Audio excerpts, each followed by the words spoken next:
Hello guys, आज हम आपको घर की मोटर टिल्लू पंप बांधना बताएंगे। आधे किलो वाट का 0.5 HP का टिल्लू पंप बांधना बताएंगे। यह होती मोटर घर की पानी वाली, सबके घरों में चलती है। अब हमने इसका सेट बना दिया। सेट बनाने के बाद इसमें वज़न किया। वज़न आता है 220 ग्राम। इसमें सपोर्टर लगा दिए। उसमें डालना शुरू कर दिया। डालना शुरू करने के बाद अब देखते हैं हम किस तरीके का बड़ा है या छोटा है। 104 में डलता है, ये गिन लिए 104 में डाल रहे हैं। अब हम इसे डालने के बाद इसका फिर दोबारा दूसरा सेट बनाया। दूसरा सेट बनाने के बाद वो भी डाल चुके हैं हम। डालने के बाद कंप्लीट हो गई मोटर हमारी। कंप्लीट होने के बाद हम इसे पेपर लगाएंगे सेट से, ताकि दोनों में शॉर्ट ना हो पाए। अब इसकी टाइपिंग मार देंगे इसकी। अब देखो हमारी टाइपिंग हो रही है। टाइपिंग कंप्लीट होने के बाद चोर करेंगे इसमें।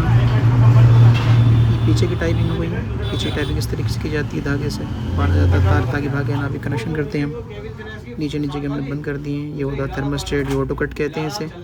ये बंद कर देता है। बंद करने के बाद ये मोटर को आधा 1 घंटे में बंद कर देता है। ज़्यादा मोटर गर्म हो जाती है, ये ज़्यादा तेल लेट आती है, तो ये फूकने नहीं देता है। मोटर कंप्लीट हो चुकी है। अब हमने इसके पेपर दबा दिए हैं।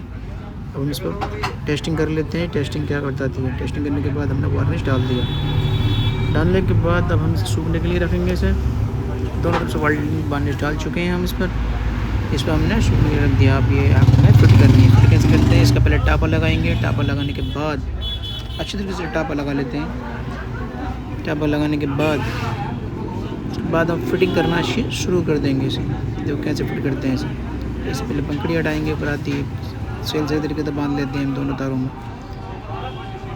अब हम टाइपिंग कर रहे हैं इस चीज़ की। सेल की टाइपिंग करने के बाद हमने इस छतरी के सेट किया। सेट करने के बाद अब हम आगे कार्रवाई करना शुरू कर दी हमने। ये बोल्ट खोला। बोल्ट खोलने के बाद टापा निकाला। ग्रीस कर लेते हैं दोनों बेरिंगों। बेरिंग निकालने के बाद कनेक्शन पीछे की ओर है इसके, हमने कर दिया। अब ये टापा लगाते हैं। इसमें बल्सल होता है, बल्सल डाल दिया है।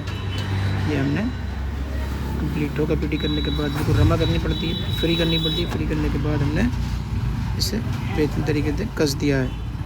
कसने के बाद अब हम इसमें जनरेटर से चेक करने वाले हैं। जनरेटर से ये फ़ायदा होता है, कोई ख़राबी आती है तुरंत जनरेटर बता देता है कि ये दिक्कत आ रही है इसके अंदर। अभी हमने कंप्लीट कर चुके हैं इसकी।